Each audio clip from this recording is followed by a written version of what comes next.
स्वागत है आप सभी का आपके अपने चैनल मार्केट एकेडमी में। दोस्तों, आज का ये हमारा वीडियो काफी अलग, इंफॉर्मेटिव और काफी स्पेशल वीडियो होने वाला है क्योंकि हमारे 5000 सब्सक्राइबर्स भी पूरे होने वाले हैं। तो जैसा कि मैंने वादा किया था कि आज से आईपीओ से रिलेटेड वीडियोस तो अपडेट होंगे ही, साथ ही stock related, bank Nifty, Nifty के जो लेवल्स हैं उन सभी को हम वीडियोस में आगे आने वाले जितने वीडियोस होने वाले हैं सभी में डिस्कस करने वाले हैं। तो ये वीडियो भी काफी एक धमाकेदार वीडियो होने वाला है, इसे अंत तक जरूर देखें। इस वीडियो में दोस्तों हम एक एसमी कैटेगरी के आईपीओ के बारे में डिस्कस करेंगे जो कि 29 सितंबर को ओपन होने वाला है। साथ ही कंपनी का नाम है प्लाडा इंफोटेक सर्विसेज लिमिटेड। दोस्तों, इस कंपनी की ग्रे मार्केट में काफी मैसिव डिमांड निकल करके आ रही है, काफी मोटा पैसा ये बना करके दे सकता है लिस्टिंग डे पर ही। इसीलिए दोस्तों इस आईपीओ का डिटेल रिव्यू और एनालिसिस हम इस वीडियो में करेंगे।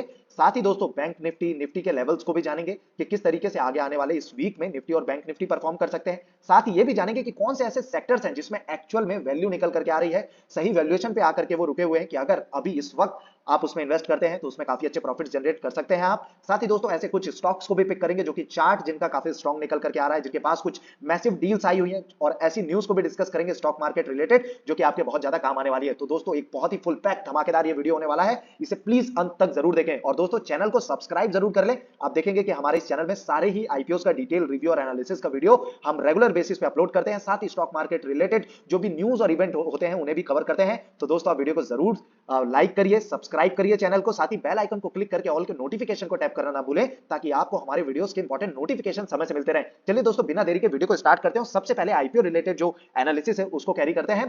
तो दोस्तों ये आईपीओ 29 सितंबर को ओपन होगा। कंपनी का नाम है प्लाडा इंफोटेक सर्विसेज लिमिटेड। दोस्तों कंपनी की डिमांड की अगर बात की जाए तो प्राइस जो है इसका 48 का डिसाइड किया गया है। जीएमपी 20 के अप्रॉक्स ट्रेड होता हुआ नजर आ रहा है। एस्टिमेटेड लिस्टिंग गेन्स इस हिसाब से निकल करके आ रहे हैं 41.67% के। अब दोस्तों इस आईपीओ को ओपन होने में ही अभी एक हफ्ते से ज्यादा का समय बाकी है, तो इससे आप देख सकते हैं कि इतनी ज्यादा डिमांड एक वीक पहले से निकल करके आ रही है। तो हो सकता है कि जब सब्सक्रिप्शन के लिए आईपीओ ओपन हो तो इसमें काफी अच्छा सब्सक्रिप्शन भी निकल करके आए और जीएमपी भी उस समय काफी बढ़ता हुआ नजर आ सकता है। इवन ये कंपनी काफी बढ़िया है, बिजनेस मॉडल काफी बढ़िया, तो हो सकता है इसमें आप इस आईपीओ में आपको पैसा दोगुना होता हुआ भी नजर आ सकता है। इसीलिए इस आईपीओ को ट्रैक पर जरूर रखें और इस कंपनी का डिटेल रिव्यू और एनालिसिस जरूर आगे देखते रहें वीडियो के साथ साथ। सब्सक्रिप्शन सब्जेक्ट टू सौदा रेट की अगर हम बात करें 45,600 रुपीस का चल रहा है जो कि अपने आप में काफी मैसिव है। इशू साइज की अगर बात करें तो 12.36 करोड़ का इशू है। बहुत ही छोटा इशू का ये आईपीओ कंपनी लेकर के आई है और जितना छोटा इशू होता है अगर डिमांड ज्यादा निकल करके आती है तो हो सकता है कि अलॉटमेंट के जो चांसेस है वो कम हो जाए, लेकिन जिसे अलॉटमेंट मिलेगा दोस्तों उसे काफी मैसिव लिस्टिंग गेन्स जरूर इस आईपीओ में मिलने वाले हैं। चलिए दोस्तों अब इस कंपनी के बारे में समझते हैं, कंपनी की प्रोफाइल को समझते हैं कि आखिर कंपनी काम क्या करती है। So friend, this company is incorporated in 2010 and company जो कि है Plada Infotech Services Limited specialises in delivering comprehensive business process outsourcing BPO services tailor to our client specific needs. अब दोस्तों बीपीओ सर्विसेज क्या होती है? वो होती है बिजनेस प्रोसेस आउटसोर्सिंग। अब ये क्या है, जैसे मान लीजिए कि एक कंपनी है, उसके कुछ सेगमेंट्स ऑफ वर्क है, अलग अलग सेक्टर्स को कंपनी कैटर करती है। तो हो सकता है कि वो एक सेक्टर के लिए या कोई सेगमेंट ऑफ वर्क है वो किसी थर्ड पार्टी के थ्रू करवाती है, तो वो थर्ड पार्टी के थ्रू अगर बिजनेस ऑपरेट होता है तो उसको भी आप कह सकते हैं कि वो बीपीओ सर्विसेज वगैरह प्रोवाइड कराती है। अब ये किस तरीके की सर्विसेज बीपीओ सर्विसेज जो कि है कंपनी प्रोवाइड कराती है, इसमें प्रोवाइड कराती है, इसे समझने के लिए आप आगे इस वीडियो को देखें। इसमें है the company provides a wide range of services ranging from recruitment and payroll management, merchant acquisition, field support, software solution, seller onboarding and account management to clients. अब दोस्तों अलग अलग तरीके की जो कंपनीज होती है, मान लीजिए कि उनको न्यू रिक्रूट्स की जरूरत है, रिक्रूटमेंट की जरूरत है, तो उनके लिए रिक्रूटमेंट करवाना, साथ ही उनके पेरोल को मैनेज करना, मर्चेंट एक्विजिशन, जैसे मान लीजिए कोई कंपनी आईपीओ को ही लेकर के आ रही है तो उनको बैंक चाहिए होता है, एक मर्चेंट चाहिए होता है जो कि जो सारा उसका प्रोसेस है उसको कैरी फॉरवर्ड करे। तो दोस्तों उसके लिए मर्चेंट की जरूरत होती है, तो वो मर्चेंट का काम करवाना, मर्चेंट बैंक प्रोवाइड करवाना, फील्ड सपोर्ट प्रोवाइड करवाना। जो फील्ड सपोर्ट होता है इसमें भी काफी तरीके के काम होते हैं। साथ ही सॉफ्टवेयर रिलेटेड जो सॉल्यूशंस होते हैं, आईटी कंपनीज को मेनली जिस तरीके के माइक्रो सर्विसेज और अदर सॉल्यूशंस की जरूरत होती है, सॉफ्टवेयर सॉल्यूशंस की जरूरत होती है, वो भी कंपनी प्रोवाइड कराती है। इस तरीके के सारे आप कह सकते हैं अकाउंट मैनेजमेंट और डिफरेंट डिफरेंट तरीके की जो सर्विसेज होती हैं जो हर एक कंपनी को जरूरत होती है, और कहीं ना कहीं हर तरीके का काम कंपनी खुद ऑपरेट नहीं कर पाती, तो कभी कभी ऐसा होता है कि थर्ड पार्टी के थ्रू, किसी तीसरी कंपनी के थ्रू, दूसरी कंपनी के थ्रू कंपनी का जो काम है उनको चलाया जाता है, करवाया जाता है। तो इस तरीके के जो प्रोसेस है, इस तरीके की जो सर्विसेज है, ये प्लाडा इंफोटेक सर्विसेज भी प्रोवाइड कराती है। अब एक एक करके वो जो काम है उनको समझते हैं। सबसे पहला है मर्चेंट एक्विजिशन। इसमें दोस्तों आता है the company acquires and on board new merchant for banks, NBFC जो कि नॉन बैंकिंग फाइनेंशियल कॉर्पोरेशंस होते हैं, साथ ही startups for both domestic and multinational companies. Plada merchant acquisition services extend from lead based visit to cold calls and the company ensures end to end services for the client including merchant engagement in activation, documentation, training, establishment, application processing from KYC. तो basic आप मान सकते हैं कि starting से लेकर के अंत तक अगर मान लीजिए मर्चेंट एक्विजिशन रिलेटेड कोई सर्विस कंपनी प्रोवाइड करा दी तो उससे रिलेटेड जो सारे काम होते हैं, जो सारी सारी सर्विसेज होती है वो कंपनी प्रोवाइड कराती है। साथ ही फील्ड सपोर्ट को अगर समझना हो तो फील्ड सपोर्ट में क्या चीजें आती हैं, the field services management typically involves dispatching technicians, workers or contractors to the location outside company premises to install, maintain or repair equipment, systems और assets। मान लीजिए कोई हैवी एसेट मॉडल इंडस्ट्री है जिसमें किसी टेक्नीशियंस की जरूरत है या मान लीजिए वर्कर्स लेबर्स की जरूरत है, तो उनके लिए वो टेक्नीशियंस लेबर वगैरह प्रोवाइड करवाने का काम, मतलब एक तरीके से उनके लिए रिक्रूटमेंट का काम भी कंपनी कर रही है। पेमेंट एंड पेरोल मैनेजमेंट में आप देख सकते हैं कि पेरोल उनका मैनेज करना, और इसके लिए इनके पास एक डिफरेंट सॉफ्टवेयर है, एक प्लेटफॉर्म है जो कि कुंडली नाम का है, उसके थ्रू ये पेरोल वगैरह मैनेज करने का काम करते हैं। साथ ही साथ अदर जो सर्विसेज कंपनी प्रोवाइड कराती है उसमें अकाउंट मैनेजमेंट फैसिलिटी भी है। और कंपनी के पास टोटल आप बात करें इंप्लॉइज की तो 1400 निकल करके आ रहे हैं। कंपनी टोटल 12 ऑफिसेज के थ्रू ये सर्विसेज प्रोवाइड कराती है। साथ ही 12 सिटीज को कंपनी कैटर करती है, तो काफी अच्छी रीच भी है डोमेस्टिक मार्केट में कंपनी की। साथ ही दोस्तों कंपनी की वेबसाइट का भी रेफरेंस ले लेते हैं तो आप देखेंगे जिस तरीके की कंपनी सर्विसेज प्रोवाइड कराती है, इसमें मर्चेंट एक्विजिशन है जिसे हमने समझा था, अकाउंट मैनेजमेंट है, फील्ड सपोर्ट है, recruitment and payroll management, software solution, business correspondence, products, software solutions पे भी आप देख सकते हैं कि डिफरेंट डिफरेंट तरीके के जो सॉफ्टवेयर होते हैं, मेनली इनकी जो एक्सपर्टीज है आईटी रिलेटेड, जैसे open source technology, Java, Node, React, blockchain technology पे कंपनी सर्विसेज प्रोवाइड कराती है। Mainly mobile system and development, workflow management, maintenance and support services, custom product development, web application development, enterprise solution, customized CRM तो और micro services वगैरह भी company provide कराती है। इस तरीके का ओवरऑल कंपनी का बिजनेस मॉडल निकल करके आ रहा है जो कि काफी बढ़िया है। चलिए दोस्तों अब आईपीओ रिलेटेड डिटेल्स की बात कर लेते हैं कि आईपीओ कब ओपन होगा, कब क्लोज होने वाला है। तो आईपीओ 29 सितंबर को ओपन होगा, 4 अक्टूबर इसकी क्लोजिंग डेट रहने वाली है। अलॉटमेंट की जानकारी आपको लगेगी 9 अक्टूबर को, वहीं अगर आपको अलॉटमेंट नहीं मिलता तो आपके जो पैसे हैं वो आपको रिफंड कर दिए जाएंगे 10 अक्टूबर को। अगर आप लकी रहते हैं इनकेस, क्योंकि दोस्तों एसमी आईपीओस में अलॉटमेंट पाना थोड़ा सा मुश्किल है, काफी गुना आप कह सकते हैं ओवर सब्सक्रिप्शन देखने को मिलता है, इसीलिए अलॉटमेंट के चांसेस कम होते हैं। पर अगर आपको अलॉटमेंट मिलता है तो काफी मैसिव लिस्टिंग गेन्स मिलते हैं, और अगर आपको अलॉटमेंट मिलता है तो आपके जो शेयर्स हैं वो आपके डीमैट अकाउंट में क्रेडिट कर दिए जाएंगे 11 अक्टूबर को। वहीं दोस्तों इसकी जो लिस्टिंग है वो 12 अक्टूबर को आपको देखने को मिलने वाली है। फेस वैल्यू दोस्तों 10 रुपए पर शेयर की है, प्राइस की बात करें 48 पर शेयर का है, लॉट साइज 3000 शेयर्स का रहने वाला है। अब दोस्तों क्योंकि एक एसमी कैटेगरी का आईपीओ है, एसमी कैटेगरी के आईपीओ में जो लॉट साइज होता है वो काफी एक मेजर रोल प्ले करता है, क्योंकि एसमी आईपीओ लॉट में ही ट्रेड होते हैं, और एक जो लॉट होता है उसकी जो वैल्यू होती है, जो अमाउंट होता है वो 1 लाख से ज्यादा का होता है। इसीलिए एसमी आईपीओ में अगर आप रिटेल कैटेगरी से भी अप्लाई कर रहे हैं तो जो अमाउंट आपको लगता है वो 1 लाख से ज्यादा का होता है, और क्योंकि 1 लाख से ज्यादा का अमाउंट लग रहा होता है, लॉट में ट्रेडिंग होती है, तो इसलिए कई बार बायर्स और सेलर्स नहीं मिलते, तो वोलेटिलिटी काफी हाई होती है, लिक्विडिटी का काफी ज्यादा इशू होता है। इसलिए कई बार लिस्टिंग गेन्स के लिए लोग इसमें अप्लाई करते हैं। एसमी आईपीओ में ऐसे लोग लॉन्ग टर्म के लिए भी करते हैं। मेरी पर्सनल राय ये होती है कि हमेशा लिस्टिंग गेन्स के लिए अप्लाई करें। बहुत ही छोटी कंपनी होती है, बहुत ज्यादा डेटा इनका हमारे तक पहुंच नहीं पाता, साथ ही इनको मैनिपुलेट करना भी आसान होता है। इसलिए दोस्तों एसमी आईपीओ में अपना जो, क्योंकि बहुत अमाउंट भी लगता है तो रिस्क वाला फैक्टर भी बढ़ जाता है, इसीलिए लिस्टिंग गेन्स के लिए अप्लाई करें। अब लिस्टिंग गेन्स पे अप्लाई करना है, लिस्टिंग गेन्स के लिए अप्लाई करना है, और लिस्टिंग के बाद अगर आप सेल नहीं कर पा रहे, लिक्विडिटी का इशू होता है, इसलिए इसको प्री ओपन मार्केट में सेल किया जाता है। किस तरीके से किया जाता है, एसमी आईपीओ क्या होते हैं, मेनलाइन आईपीओ से किस तरीके से अलग होते हैं, अप्लाई कैसे करना है, सेल कैसे करना है, सब कुछ जानना है। इस वीडियो को चेकआउट करें कि how to sell SME IPO pre open market. दोस्तों अभी रिसेंटली 3 दिन पहले ही मैजन वॉल्स जो कि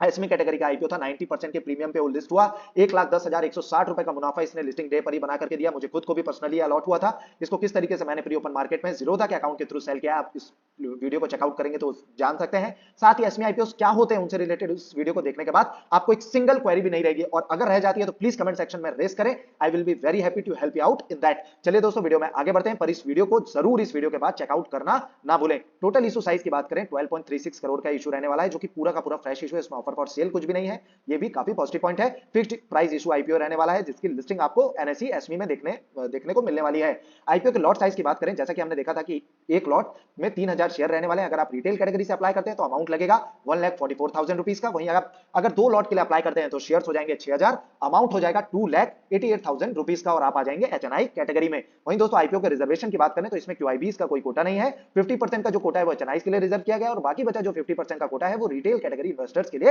रिजर्व किया गया है। आईपीओ की प्रमोटर होल्डिंग की अगर हम बात करें, 89.50% का जो स्टेक है वो प्रमोटर्स के पास प्री इशू टाइम पे था, जो कि पोस्ट इशू में घट करके 62.64 करोड़ का रहने वाला है। अब दोस्तों सबसे जरूरी डेटा, जो सबसे जरूरी पैरामीटर्स हैं उन्हें चेकआउट कर लेते हैं, वो कंपनी के फंडामेंटल्स व फाइनेंशियल्स को चेक करना कि कंपनी फंडामेंटली स्ट्रांग है या फिर वीक है। तो सबसे पहले एसेट्स की बात करते हैं। एसेट्स अगर आप देखें तो लगातार बढ़ते हुए नजर आ रहे हैं, थोड़ा सा फॉल साल 2022 में देखने को मिला, फिर भी कंपनी कंसेक्यूटिवली अपने एसेट्स को बढ़ाने में कारीगर रही है। साथ ही रेवेन्यू की अगर हम बात करें तो रेवेन्यू में थोड़ा सा फॉल, अप्स एंड डाउन्स देखने को मिले हैं, पर रेवेन्यू 2023 फाइनेंशियल ईयर में बढ़ते हुए नजर आ रहे हैं। वहीं प्रॉफिट आफ्टर टैक्स की बात करें तो ये एक सबसे जरूरी डेटा होता है जो हमें हमेशा ही चेक करना चाहिए कि कंपनी प्रॉफिट और रेवेन्यू जनरेट कर पा रही है या फिर नहीं। तो कंपनी ने 119 लाख का जो प्रॉफिट है वो अर्न किया साल 2020 में, फिर इसमें फॉल देखने को मिला साल 2021 में, साल 2022 और 23 में कंटिन्यूअसली प्रॉफिट्स बढ़ते हुए नजर आए और काफी अभी 2 गुना से तेजी से बढ़ते हुए नजर आए हैं साल 2023 में, जो कि काफी पॉजिटिव पॉइंट है। तो कंपनी प्रॉफिट्स और रेवेन्यू दोनों ही जनरेट कर पा रही है। साथ ही नेटवर्थ की बात करें तो नेटवर्थ कंसेक्यूटिवली बढ़ती हुई नजर आ रही है, ये भी पॉजिटिव पॉइंट है। साथ ही रिजर्व्स एंड सरप्लस भी कंपनी ने बढ़ाए हैं, पर हर एक एसमी आईपीओ की तरह इस कंपनी में भी डेट काफी ज्यादा है।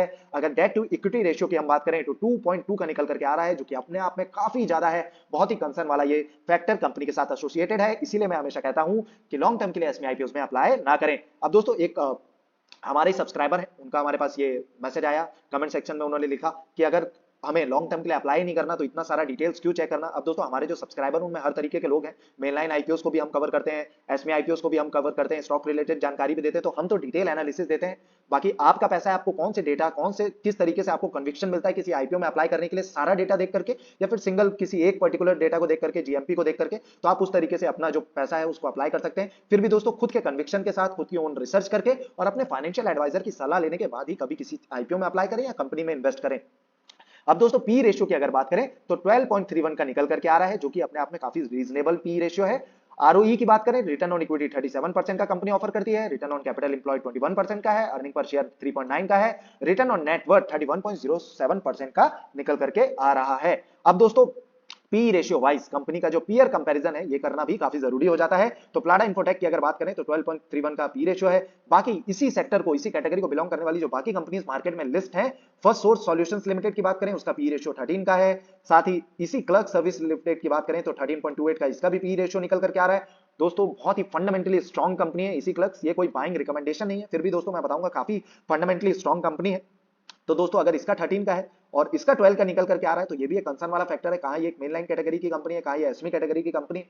तो दोस्तों ये फर्क है थोड़ा सा, आप कह सकते हैं कि इस मुकाबले अगर कंपेयर करने के बाद जो पी रेशियो है थोड़ा सा हाई निकल करके आ रहा है, पर फिर भी लिस्टिंग गेन्स के लिए कंपनी ने खुद की तरफ से बहुत ज्यादा हैवी, एकदम हाई वैल्यूएशन पे कंपनी के आईपीओ को लेकर के नहीं आया, रीजनेबल अगर माना जाए तो ये ज्यादा सही रहेगा। अब दोस्तों आईपीओ रिलेटेड जो बाकी ऑब्जेक्ट्स ऑफ द इशू है उसको कवर कर लेते हैं। तो जो 5 पॉइंट्स कंपनी ने दिए हैं वो पहला है to meet the working capital requirements of the company, second है to purchase of laptops and necessary for IT development, third है repayment or prepayment in full or in part of certain outstanding loans of the company, fourth है general corporate purpose and fifth है to meet issue expenses. वहीं दोस्तों IPO related जैसा कि हम सारे ही IPOs जो भी जब भी एसमी आईपीओस को कवर करते हैं, मेनलाइन आईपीओस को कवर करते हैं, तो उनसे रिलेटेड कौन से बड़े रिस्क वाले फैक्टर्स हैं उनको भी इंक्लूड करते हैं। हम डीआरएचपी का रेफरेंस लेते हैं इसमें कि कंपनी ने जो डीआरएचपी फाइल किया है उसमें कौन से रिस्क वाले फैक्टर्स कंपनी ने पब्लिक के उनको जानना बहुत जरूरी है। चलिए दोस्तों पहला पॉइंट जो कंपनी ने दिया उसमें पहला है our failure to perform in accordance with the standard prescribed in our client contract could result in loss of business or payment और लिक्विडेटेड डैमेज। तो दोस्तों अगर परफॉर्म उस तरीके से नहीं कर पा रही, उस तरीके का स्टैंडर्ड, उस तरीके की क्वालिटी सर्विसेज कंपनी प्रोवाइड नहीं कर पा रही, तो जरूर इसके आप कह सकते हैं डेंट लग सकता है फाइनेंशियल्स में, और ये सारी कंपनियों के साथ एसोसिएटेड होता है। सेकंड है uncertainty of clients commitment and potential contract termination. Third point निकल करके आ रहा है our recent rapid growth may not be indicated to our future growth and if we continue to grow rapidly we may not be able to manage our growth effectively। अब दोस्तों company खुद ही कह रही है कि अगर इस तेजी से कंपनी ग्रो करती है तो खुद भी शायद खुद को मैनेज ना कर पाए, उस ग्रोथ को मैनेज ना कर पाए उतने इफेक्टिवली। तो ये एक बहुत बड़ा कंसर्न वाला फैक्टर है, इसीलिए सिर्फ लिस्टिंग गेन्स के लिए अप्लाई करें। बाकी आप डीआरएचपी को चेक करके बाकी सारे जो रिस्क वाले फैक्टर्स हैं उनको पढ़ सकते हैं। अब दोस्तों जैसा कि मैंने बताया था कि मैं कुछ स्टॉक्स को भी कवर करने वाला हूं, इंडेक्स को भी कवर करने वाला हूं, साथ ही सेक्टर्स को भी कवर करेंगे, क्योंकि इस पर्टिकुलर आईपीओ में ईसी क्लर्क सर्विसेज जो कि एक बीपीओ सेक्टर को बिलोंग करने वाला आईपीओ है, साथ ही लॉजिस्टिक्स वगैरह सर्विसेज भी कंपनी प्रोवाइड करवाता है। क्योंकि इस आईपीओ का और इस कंपनी का जिक्र इस आईपीओ के थ्रू हुआ तो इस कंपनी का डिटेल रिव्यू और एनालिसिस भी साथ ही साथ कर लेते हैं। बहुत ही फंडामेंटली स्ट्रॉन्ग कंपनी है, आपको लेना है नहीं लेना, किस वैल्यूएशन पे लेना है ये आपका डिसीजन है, समय ले सकते हैं, लेकिन किस तरीके से कंपनी को एनालाइज किया जाता है ये आप सीख सकते हैं। एक स्मॉल कैप की कंपनी है, मार्केट कैप है 8695 करोड़ का, पी रेशियो जैसा कि हमने उसमें देखा था 13 का था, वेबसाइट के थ्रू निकल करके जो आ रहा है वो 17 का है, तो रीजनेबल पी पर है। कंपनी के ऊपर बिल्कुल भी डेट नहीं है, कंपनी के पास 427 करोड़ का कैश भी है, तो कंपनी कैश होल्ड करती है जो कि काफी पॉजिटिव है। प्रमोटर होल्डिंग भी 50% के ऊपर है, ये भी काफी बढ़िया है। सेल्स ग्रोथ भी काफी बढ़िया देखने को मिली है 22.57% की। आरओई आप देख सकते हैं कितना मैसिव है, और हम कंसोलिडेटेड डेटा की बात कर रहे हैं, स्टैंडअलोन की बात नहीं कर रहे, ये भी काफी बढ़िया है। प्रॉफिट ग्रोथ भी 17 13.10% के ऊपर की निकल करके आ रही है।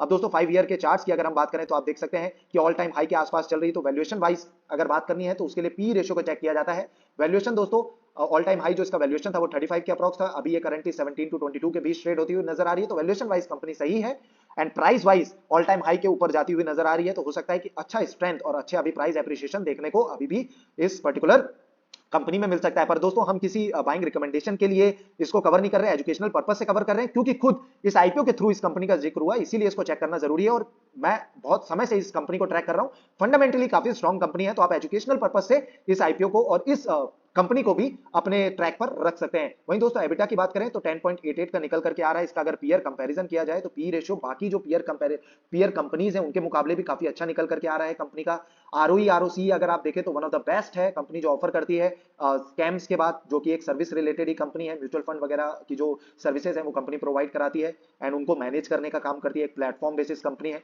तो दोस्तों काफी बढ़िया निकल करके आ रहा है। आप देख सकते हैं सेल्स ग्रोथ काफी बढ़िया है, प्रॉफिट ग्रोथ, आरओई आरओसी काफी बढ़िया है, सीएफओ अपॉन पैट भी 1.13 का है, 1 से ऊपर है, जो कि काफी अच्छा माना जाता है। और डेट फ्री कंपनी है, वर्चुअली डेट फ्री कंपनी है, प्राइस टू कैश फ्लो काफी पॉजिटिव है, इंटरेस्ट कवरेज रेशियो भी बढ़िया है, प्रमोटर होल्डिंग डाइल्यूट या फिर प्लेज नहीं हुई है, काफी बढ़िया है। डीआईआईस का काफी बढ़िया स्टेक है कंपनी में, एफआईआईस काफी अच्छा स्टेक होल्ड करते हैं, पब्लिक के पास सिर्फ 12.87% का स्टेक है, काफी बढ़िया है। लिमिटेशंस कुछ भी नहीं है, स्ट्रेंथ वाले फैक्टर्स इतने हैं तो आप अपने आप में देख सकते हैं। सेल्स ग्रोथ की अगर हम बात करें 617 लाख के थे, जो कि बढ़ते 617 करोड़ के थे, जो कि 684 करोड़ के हो गए, ये क्वार्टरली फिगर्स हैं। वहीं अगर प्रॉफिट एंड लॉस की अगर हम बात करें तो नेट सेल्स आप देख सकते हैं ईयर ऑन ईयर किस तरीके से बढ़ते हुए नजर आ रहे हैं, 1430 फिर 1437, 1564, 2160, फिर 2647, इस तरीके से प्रॉफिट्स बढ़ रहे हैं लगातार। कंपनी के ऑपरेटिंग प्रॉफिट्स भी लगातार बढ़ते हुए नजर आए, 308, 34, 324, 449, 661, देन 723 ऑपरेटिंग प्रॉफिट्स भी बढ़ रहे हैं। शेयर कैपिटल वगैरह आप चेक कर सकते हैं कि रिजर्व्स किस तरीके से हैं, तो रिजर्व कंपनी के बढ़ते हुए नजर आ रहे हैं। साथ ही बोरोइंग की अगर बात करें तो बोरोइंग ऑलमोस्ट नेग्लिजिबल है कंपनी के पास, जो कि एक और काफी पॉजिटिव पॉइंट है कि छोटी कंपनी है फिर भी कंपनी के पास बोरोइंग नहीं है, काफी पॉजिटिव पॉइंट है। प्रॉफिट फ्रॉम ऑपरेशंस की बात करें तो लगातार बढ़ते हुए नजर आए और 2019 से 2023 की बात करें 4 साल में ऑलमोस्ट डबल हो गया है, तो ये भी काफी पॉजिटिव है। और वहीं एक और जरूरी जो डेटा होता है चेक करने के लिए वो है ऑपरेटिंग कैश फ्लो पॉजिटिव है कि नहीं और बढ़ रहा है कि नहीं। तो आप देख सकते हैं नेट कैश फ्लो और प्रॉफिटिंग ऑपरेटिंग कैश फ्लो लगातार बढ़ता हुआ नजर आ रहा है। इस पर्टिकुलर फाइनेंशियल ईयर में जो नेट कैश फ्लो है ये नेगेटिव में है, क्योंकि फाइनेंसिंग कैश फ्लो जो है वो काफी ज्यादा नेगेटिव में हो गया था।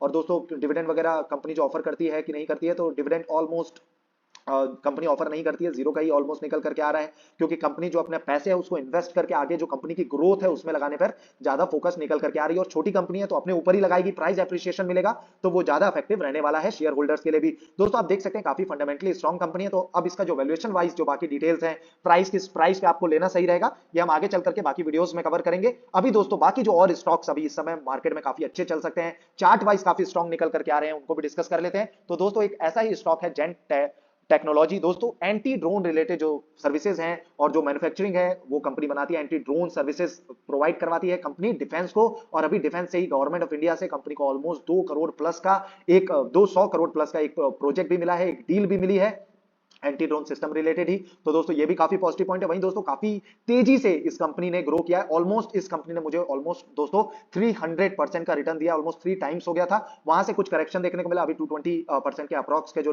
आप कह सकते हैं कि प्रॉफिट्स में मैं ऑलरेडी बना हुआ हूं। लेकिन दोस्तों मैंने काफी कम कैपिटल लगाया था, मैं दूसरा मौका ढूंढ रहा था कि मैं कब इस कंपनी में इन्वेस्ट करके अपना जो इसमें पोर्टफोलियो का परसेंटेज है उसको बढ़ाऊं। तो दोस्तों ये मौका मुझे काफी अच्छा इस समय निकल करके आ रहा है। आप देख सकते हैं कि एक काफी अच्छा सपोर्ट कंपनी ने अभी आकर के लिया है, प्राइस में आप देख सकते हैं, प्राइस में जिस तरीके का निकल करके आ रहा है डेली बेसिस पे, काफी अच्छी ग्रीन डार्क ग्रीन कैंडल निकल करके आई है, वॉल्यूम में बाइंग होती हुई नजर आ रही है। तो दोस्तों काफी अच्छा इधर से वापस जो है ऑल टाइम हाई को हिट कर सकता है, 883 के टारगेट्स निकलते हुए फर्स्ट टारगेट निकल करके आ रहे हैं, और ऑल टाइम हाई को अगर ब्रेक करता है तो और भी ज्यादा स्ट्रॉन्ग हो सकता है, और फिर तो लिमिटलेस है दोस्तों, जहां तक भी चाहे वहां तक जा सकता है। पर इस समय आप कह सकते हैं कि दोबारा इसमें आप इन्वेस्ट किया जा सकता है। अब दोस्तों क्योंकि इसमें मेरा पहले से फोलियो में ये कंपनी मेरे शामिल है, पहले से मैंने इसमें इन्वेस्ट किया हुआ है, तो मैं इसमें मतलब फ्रेश पोजीशन के लिए आपको नहीं रिकमेंड करूंगा, क्योंकि ये काफी हाई वैल्यूएशन पे अभी ट्रेड हो रहा है। लेकिन एक्चुअली अगर आपके पास पहले से ये कंपनी आपके फोलियो में है तो फिर आप उसको एवरेज कर सकते हैं, फिर से आप उसको बाय कर सकते हैं, क्योंकि दोस्तों उससे आपके प्रॉफिट परसेंटेज पे ज्यादा फर्क नहीं पड़ेगा, पर आप जो अमाउंट है उसको थोड़ा सा बढ़ा सकते हैं कंपनी में। कंपनी काफी बढ़िया है, कंपनी के पास इस समय काफी अच्छी डील्स आई हैं, डिफेंस सेक्टर को बिलोंग करने वाला स्टॉक है। साथ ही ड्रोन रिलेटेड जो फैसिलिटीज है, एंटी ड्रोन रिलेटेड भी जो फैसिलिटीज है वो कंपनी प्रोवाइड कराती है। साथ ही सिमुलेटर जो कि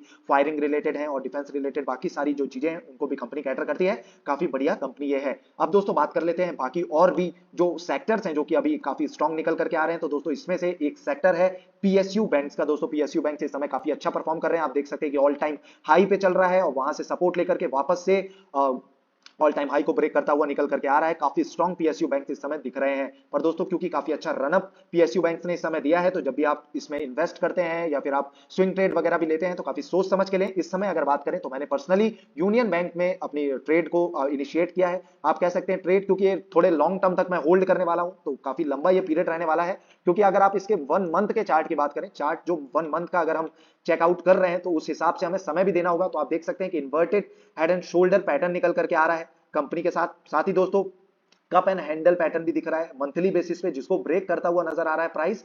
साथ ही साथ दोस्तों वीकली बेसिस पे भी अगर चार्ट को चेक किया जाए तो आप देख सकते हैं कि लॉन्ग टर्म में भी कप एंड हैंडल बनता हुआ नजर आया, इन्वर्टेड हेड एंड शोल्डर बनता हुआ नजर आया। शॉर्ट टर्म में भी ये कप है और ये उसका हैंडल बनता हुआ नजर आया और यहाँ पे इसको ब्रेक कर रहा है। तो ये काफी अच्छा परफॉर्म कर सकता है, काफी अच्छा प्राइस एप्रिसिएशन देखने को मिल सकता है। शॉर्ट टर्म में भी काफी अच्छी रैली और इस समय पीएसयू बैंक काफी स्ट्रॉन्ग लग रहे हैं। तो यूनियन बैंक मेरा पिक है। इस समय आप देखेंगे कि सारे ही पीएसयू बैंक, जबकि मार्केट में काफी ज्यादा प्रॉफिट बुकिंग देखने को मिल रही है, पीएसयू बैंक काफी अच्छा परफॉर्म कर रहे हैं। अब दोस्तों बात करें इसके टारगेट्स की, तो मैंने जो मिनिमम टारगेट, जो फर्स्ट टारगेट इसका निकल करके आ रहा है दोस्तों, वो फर्स्ट टारगेट ही इसका 178 या आप कह सकते हैं 180 के अप्रॉक्स निकल करके आ रहा है, जबकि ये अभी 101 के अप्रॉक्स ट्रेड हो रहा है। अब इसमें ऐसा नहीं है कि ये अगले 4 दिनों में 180 के लेवल्स को रीच कर लेगा, हो सकता है कि एक साल लगाए। लेकिन दोस्तों एक तरफ है 50 to 60% के रिटर्न्स और एक तरफ दोस्तों जहां एफडी में आपको 5 से 7% के रिटर्न मिलते हैं, तो उसके मुकाबले अगर देखें तो काफी अच्छा रिस्क टू रिवॉर्ड भी निकल करके आ रहा है। अगर आप स्टॉप लॉस की बात करें तो 72 का स्टॉप लॉस यहां पे लगा सकते हैं आप इस पर्टिकुलर स्टॉक में।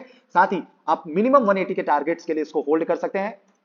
दोस्तों ये कोई बाइंग रिकमेंडेशन नहीं, आप इस तरीके से पेपर ट्रेडिंग वगैरह कर सकते हैं। और अगर ये अपने ऑल टाइम हाई को जाता है तो दोस्तों एक मल्टी बैगर स्टोरी यहाँ पे क्रिएट हो सकती है। काफी बढ़िया स्टॉक है पीएसयू बैंक्स। जिस तरीके से जो नेट एनपीए है, नॉन परफॉर्मिंग एसेट्स हैं, सारे जो गवर्नमेंट रिलेटेड बैंक्स हैं और गवर्नमेंट रिलेटेड जो सारी कंपनीज हैं, वो जिस तरीके से अभी परफॉर्म कर रही हैं, हो सकता है कि दोस्तों आगे आने वाला जो समय है उसमें PSU company, PSC company, defence related company, banking companies और साथ ही साथ दोस्तों रेलवे कंपनी ने भी जिस तरीके का अभी ग्रोथ दिखाया है, प्राइस एप्रिसिएशन दिखाया है, वो कंटिन्यू होता हुआ नजर आ सकता है। लेकिन शॉर्ट टर्म में क्योंकि अभी जो निफ्टी है वो ऑल टाइम हाई पे चल रहा है, आप देख सकते हैं, तो वहां पे प्रॉफिट बुकिंग होना लाजमी है दोस्तों। जो शेयर प्राइस होता है या स्टॉक प्राइस है या इंडेक्स है, कभी भी एक लाइन में मूव नहीं करता, वो वेव फॉर्म में मूव करता है। तो दोस्तों बीच बीच में प्रॉफिट बुकिंग आएगी, आप घबराएं ना, अपने पोर्टफोलियो को होल्ड करें, खुद को बैक करें, खुद के कन्विक्शन पे दोस्तों धीरे धीरे अपनी पोजीशन, अपने जो स्टॉक्स हैं जो कि स्ट्रॉन्ग निकल करके आ रहे हैं, स्ट्रॉन्ग नजर आ रहे हैं, फंडामेंटली स्ट्रॉन्ग है, उनको होल्ड करें, उन्हें समय दें, तो वही दोस्तों लॉन्ग टर्म में वेल्थ क्रिएट करेंगे और आपको मल्टीबैगर रिटर्न्स देंगे।